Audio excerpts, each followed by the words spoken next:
Warga korban penggusuran yang bertahan di tenda pengungsian di kawasan Pasar Ikan Penjaringan, Jakarta Utara mulai terserang penyakit. Umumnya mereka terserang penyakit batuk, demam, infeksi saluran pernafasan, dan gatal-gatal. Warga korban penggusuran di kawasan Pasar Ikan Penjaringan, Jakarta Utara masih bertahan di tenda-tenda pengungsian yang didirikan di antara puing-puing bangunan.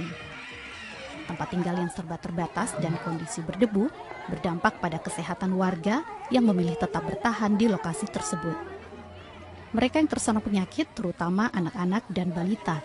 Hasil pemeriksaan kesehatan dari tim relawan, umumnya warga terserang batuk, demam, infeksi saluran pernafasan, dan gatal-gatal. Dengan kebersihan yang amat sangat terbatas, ya tentunya penyakit-penyakit infeksi akan mulai timbul karena sistem kekebalan tubuh mereka mulai menurun. Meski sejumlah warga mulai terserang penyakit, namun mereka tetap nekat bertahan di tenda pengungsian. Salah satunya Rahma, walau kini anaknya sakit, namun ia memilih tetap tinggal di tenda sampai tuntutan ganti rugi diberikan Pemprov DKI Jakarta. Masih bertahan di sini? Ya karena belum ada tempat tinggal. Belum ada tempat tinggal ya? Belum ada uang ganti rugi juga? Kenapa nggak mau ke rumah rusun? Kejauhan. Warga korban penggusuran menolak rumah susun karena menganggap jaraknya yang jauh, sedangkan rata-rata warga Pasar Ikan, mata pencahariannya sebagai nelayan dan kuli angkut di Pelabuhan Sunda Kelapa. Dari Jakarta, Muhammad Rian, Metro TV. Pemirsa, pasca revitalisasi kawasan Pasar Ikan Luar Batang, sejumlah warga kembali mendiami kawasan tersebut. Ya, sejumlah tenda berdiri tegak di atas reruntuhan dan mereka menolak menempati rusunawa serta menuntut Pemprov DKI Jakarta untuk mendirikan kembali rumah mereka.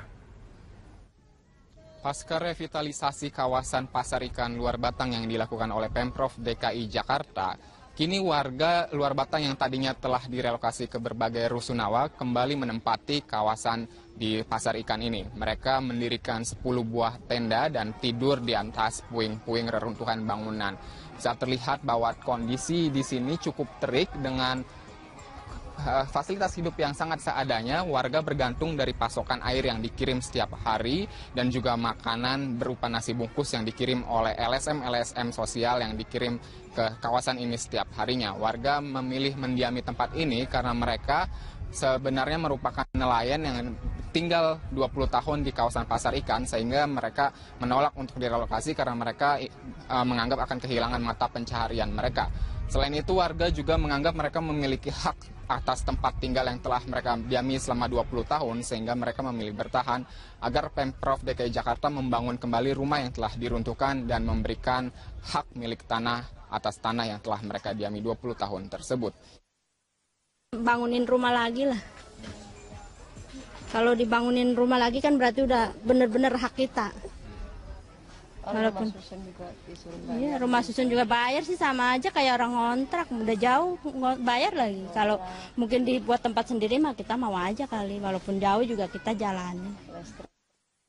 Anak-anak pun masih terlihat mendiami tempat tinggal ini, kondisinya cukup berbahaya karena banyak puing-puing dan juga besi-besi berkarat dan paku-paku. Mereka tinggal di atasnya dengan melapisi puing-puing tersebut dengan kayu dan alas tidur yang seadanya. Kurang lebih ada 100 orang yang mendiami tempat ini tanpa pengairan ataupun listrik dan juga pasokan makanan yang layak. Ibnu Haikal, Tommy Pribadi, Berita 1, Jakarta. Pemirsa, Gubernur DKI Jakarta Basuki Cahayapurnama optimistis warga Pasar Ikan yang kembali ke daerah gusuran dengan mendirikan tenda tidak akan bertahan lama. Ahok juga tidak terlalu menanggapi kabar yang menyebutkan ada dukungan kelompok politik tertentu dalam kembalinya warga korban gusuran.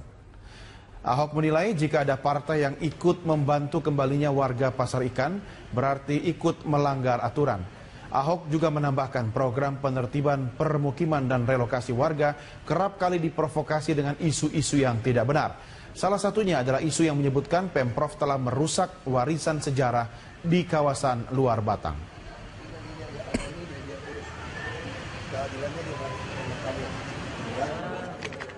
Kalau Anda mengatakan dekat masjid Luar Batang ada kampung, itu mungkin iya.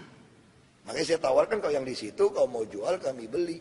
Tapi bukan yang di akuarium atau yang di tembok benteng VOC, bukan gitu. Jadi jangan, ini kasus persis perkeliruan saya bilang, kasus kampung pulau. Ingat nggak dulu? Saya kan mau menertibkan kampung pulau Sungai Ciliwung yang orang melakukan reklamasi. Tapi lempar isunya apa, belenya apa, Ahok menghancurkan kampung pulau. Justru saya begitu rapikan Sungai Ciliwung, kampung pulau diselamat. Kembali bersama kami di News on the Spot, pemirsa. Pemprov DKI Jakarta menemukan solusi sementara bagi para pengungsi di tenda darurat Pasar Ikan Penjaringan, Jakarta Utara. Wakil Gubernur DKI Jakarta Jarod Saiful Hidayat menyatakan hasil rapat penataan kawasan Pasar Ikan memutuskan warga yang menolak tinggal di Rusun Rawa Bebek akan dipindahkan ke Rusun Muara Baru. Lalu seperti apakah kondisi Rusun Muara Baru tersebut? Untuk mengetahuinya kita bergabung bersama reporter Erik Himawan dan juru kamera Gerald Dwi Tama. Ya Erik, dari pantauan Anda sudah seperti apa rumah susun di Muara Baru hingga saat ini? Ya Cakri, berdasarkan pantauan kami sejak pagi tadi memang saat ini rusunawa yang ada di wilayah Muara Baru, Jakarta Utara ini memang kondisinya berbeda dengan rusunawa yang ada di Marunda ataupun yang ada di Rawa Bebek.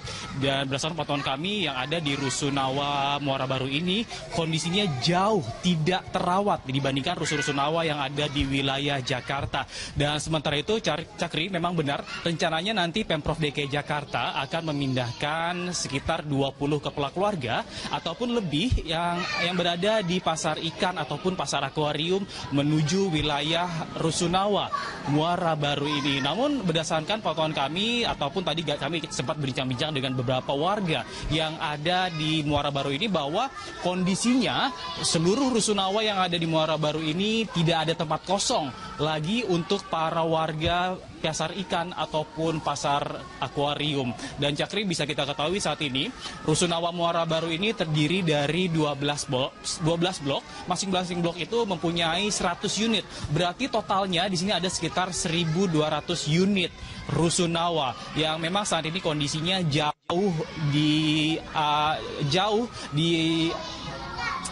terlihat memadai untuk para warga yang tinggal di sini. Sementara itu untuk mengetahui lebih lanjut kendala apa Cakri yang ada di wilayah Muara Baru ini saya sudah bersama dengan Ibu Yuliana. Selamat siang Ibu Yuliana. Selamat siang Mas. Iya, Ibu Yuliana, di sini kan Ibu Yuliana udah tinggal lebih dari 1,5 tahun. Sebenarnya apa sih Bu yang dikeluhkan Ibu selama tinggal di sini? Ya pertama ya masalah air bersih ya. Ini ada air tapi air waduk. Iya. Itu kurang bersih, dia agak ke kuning-kuningan. Terus di badan juga rasa ada gatal-gatal gitu. Iya, seperti ini anak saya nih. Oh, gitu. Jadi Mbak Lisa ini akibat mandi pakai air waduk? Iya. Terus gejala awalnya gimana? Gatal kayak biang keringat. Biang keringat terus akhirnya jadi goreng. Terus Ibu kalau misalnya ternyata air yang ada di Rusunawa ini tidak bisa dibuat masak atau minum, sebenarnya Ibu pakai air apa selama ini? Kalau Ibu mau masak, Ibu beli air isi ulang. Air isi ulang? Iya. Terus sehari butuh berapa tuh? Kalau per minggu ya bisa 3 galon lah. 3 galon berarti harganya berapa ya? 21.000 ya. 21.000 berarti sebulan itu kira-kira lebih dari 200.000 Bu ya harus keluar untuk air. Iya betul. Oke, itu berarti satu yang harus menjadi perhatian dari pemerintah ya. Terus kalau kedua apalagi nih Bu? Selain air yang dikeluhkan dari warga apalagi nih? Ya kesehatan ya, masalah klinik lah. Tolong klinik diutamakan. Iya. Emang sejauh ini kenapa Ibu kliniknya? Agak jauh ya di kelurahan. Kadang-kadang kan tutup. Kalau ada siang kan tutup. Kalau malam kita lari ke Teluk Gong. Lebih jauh lagi Bu ya. Terus kalau misalnya di Rusunawa ini emang nggak ada klinik atau yang standby 24 jam? Belum ada. Dia ada paling 1 minggu sekali. 1 minggu sekali Bu ya. Oke, itu berarti satu keluhan pertama adalah air dan kedua klinik. Sebenarnya apa nih Bu? Ibu sebagai warga dari Rusunawa Muara Baru apa nih harapan dari Ibu agar pemerintah memperbaiki apa nih Bu? Pertama ya air bersih ya. Tolong air bersihnya dipercepat. Iya, terus klinik diutamakan 24 jam lah. Iya. Oke, Ibu Yuliana terima kasih banyak Ibu atas informasinya. Terima kasih Mbak Lisa. Iya.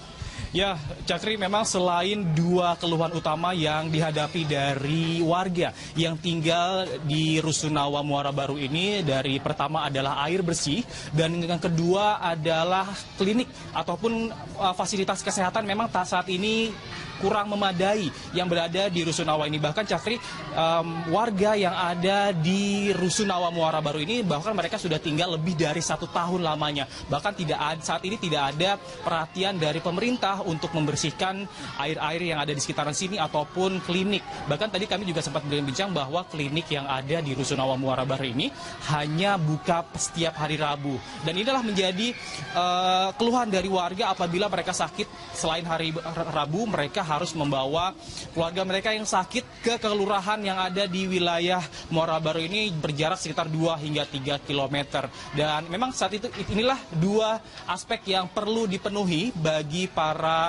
pemerintah untuk warga yang ada di sekitaran Rusunawa Muara Baru ini, Cakri.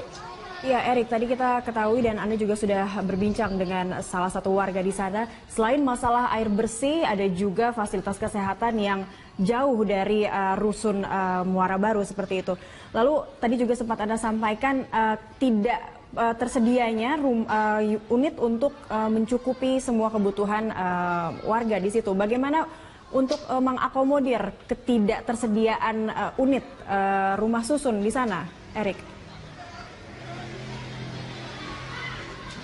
Ya, Cakri, benar sekali. Memang saat tadi kami sempat bincang-bincang dengan beberapa warga yang ada di sekitaran Rusunawa Muara Baru ini.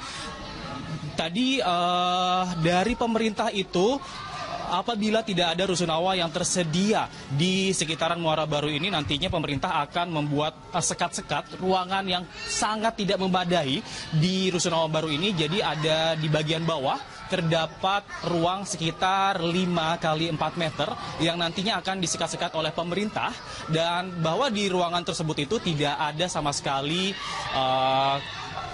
kamar mandi yang tersedia bagi ruangan sekat-sekat itu. Mereka harus pergi ke bawah itu di tempat pemandian umum yang jauh dari layak bagi warga yang tinggal di sini. Memang ini perhatian khusus bagi pemerintah apabila tidak ada kebutuhan yang memadai yang ada di Rusunawa Muara Baru ini. Mungkin pemerintah juga harus memperhatikan untuk membangun Rusunawa Baru yang ada di sini, Cakri. Memang saat ini informasi kami dapatkan, luasan dari Rusunawa Muara Baru ini lebih dari 5 hektar. Ini cukup memungkinkan apabila pemerintah membangun unit baru ataupun Rusunawa baru di sekitaran Rusunawa yang ada di sekitaran Jakarta Utara ini. Memang ini semoga dapat perhatian dari pemerintah untuk memperhatikan lebih lanjut bagi para warganya yang dibongkar ataupun digusur dari beberapa lokasi seperti pasar ikan dan pasar akuarium yang ada di luar Batang untuk menyediakan tempat yang lebih layak terlebih dahulu. Demikian laporan kami langsung dari Rusunawa Muara Baru, Jakarta Utara. Kita kembali ke studio, Cakri. Baik, terima kasih Erik Himawan untuk laporan Anda langsung dari kawasan Muara Baru.